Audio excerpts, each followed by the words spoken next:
Assalamualaikum warahmatullahi wabarakatuh. Nama saya Amira Tahira binti Azman. Saya adalah salah seorang wakil yang akan bentangkan assignment pertama bagi subjek Ethnic Relation untuk kumpulan 1 yang bertajuk Ethnic Melayu Jawa. Jadi untuk assignment ini saya akan bentangkan tentang latar belakang kajian, permasalahan kajian, objektif kajian dan juga kaedah kajian. Yang pertama sekali, latar belakang kajian. Malaysia merupakan sebuah negara yang mempunyai berbilang kaum dan etnik dan menggunakan pelbagai jenis dialek. Jadi dalam tugasan ini, kami ditugaskan untuk membuat kajian tentang dialek dari kalangan dialek Melayu, iaitu dialek Melayu Jawa. Dan tugasan ini akan membicarakan tentang faktor penggunaan dialek, perbezaan bahasa dalam komuniti dan luar komuniti dan juga perubahan penggunaan dialek Melayu Jawa. Untuk permasalahan kajian, kami ada beberapa masalah yang kami hadapi ketika melakukan kajian dialek Melayu Jawa. Yang pertama sekali, mencari individu untuk ditemu bual. Agak susah dalam mencari individu untuk ditemu bual yang berkaitan dengan dialek Melayu Jawa kerana pada era kini tidak ramai yang berkomunikasi ataupun menggunakan dialek Melayu Jawa. Yang kedua, masalah yang kami hadapi adalah untuk memahami dialek Melayu Jawa kerana dialek yang mereka gunakan tidak sama dengan dialek yang digunakan pada masa kini. Yang ketiga iaitu objektif kajian.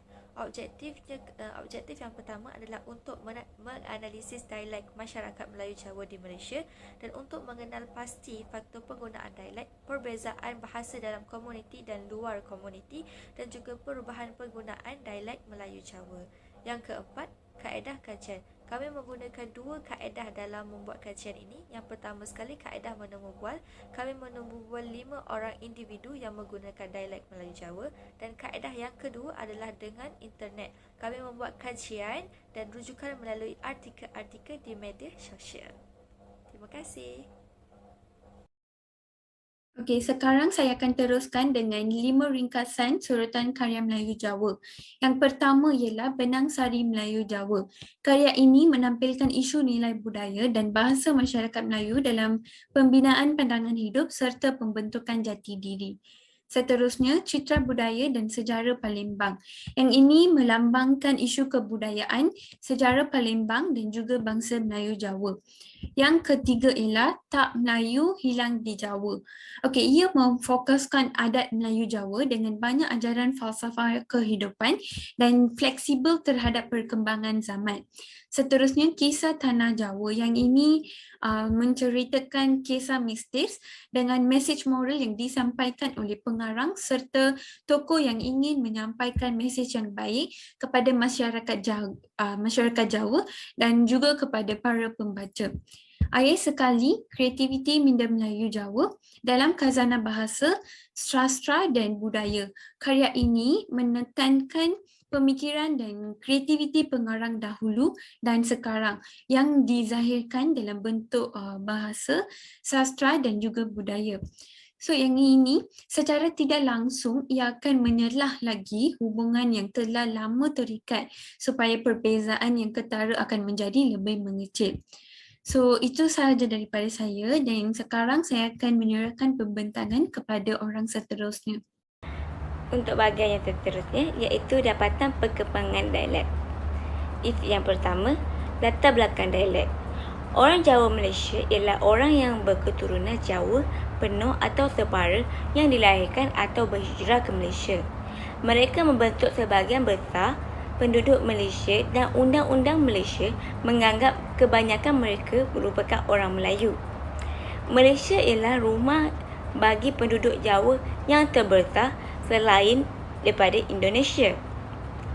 Komuniti yang masih menggunakan dialek ini tertumpu di bahagian barat semenanjung Malaysia, terutamanya di barat Johor, Selangor dan Perak.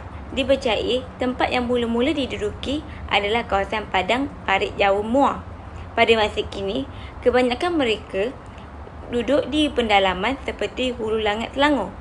Untuk fungsi dialek Melayu Jawa, sebahagian besar suku bangsa Jawa mentutur bahasa Jawa sebagai bahasa percakapan mereka. Untuk pewarisan bahasa dialek, keturunan-keturunan masyarakat Jawa berpendapat bahawa bahasa Jawa adalah bahasa yang sangat sopan dan mereka khususnya untuk orang-orang yang lebih tua menghargai orang-orang yang tahu mentutur bahasa mereka. Bagi mereka, bahasa Jawa juga sangat mempunyai erti yang luas. Dan akhir sekali, penggunaan dialek pada masa kini bukanlah merupakan bahasa utama untuk bangsa Jawa. Mereka hanya menggunakan bahasa ini apabila mereka bertemu dengan keturunan mereka sendiri. Untuk bahagian yang lain, saya akan memberikan kepada pembentang seterusnya. Seterusnya adalah dapatan daripada informasi di mana warga yang mempunyai keturunan Melayu Jawa menggunakan komunikasi seharian. Seterusnya, mereka juga dapat mengetahui sesetengah perkataan Jawa dengan mendengar percakapan daripada keluarga mereka. Seterusnya, terdapat juga warga yang mempunyai darah Melayu Jawa tidak dapat bercakap menggunakan bahasa Jawa langsung untuk percakapan seharian kerana mereka tidak faham akan bahasa tersebut. Bahasa Jawa juga terus digunakan dari semasa ke semasa kerana bahasa Jawa merupakan bahasa yang boleh dianggap sebagai bahasa yang unik bagi mereka yang berketurunan Melayu Jawa. Seterusnya, intonasi yang digunakan oleh orang tua dengan remaja yang berketurunan Melayu Jawa juga agak berbeza dan bahasa Melayu Jawa adalah bahasa yang mudah digunakan untuk berkomunikasi. Bahasa Melayu Jawa juga akan terus digunakan supaya bahasa Melayu Jawa tidak ketinggalan zaman bagi generasi yang akan datang, iaitu generasi yang mempunyai keturunan Jawa. Keturunan Jawa hanya mengetahui sesetengah perkataan yang mudah untuk difahami sahaja. Selain itu, keturunan Melayu Jawa juga menggunakan bahasa campuran seperti bahasa Jawa bercampur dengan bahasa Melayu biasa untuk percakapan seharian. Ibu bapa yang menggunakan bahasa Jawa supaya anak-anak mereka dapat memahami bahasa Jawa dengan baik.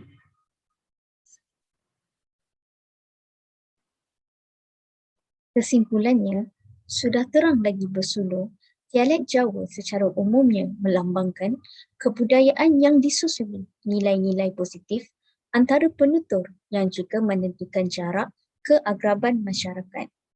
Di antara contoh dialek Jawa ini adalah tak ewangi nyirami kembangannya yang bermaksud saya bantu menyirami bunganya ya, dan matur nuwun ya yang memberi maksud terima kasih ya.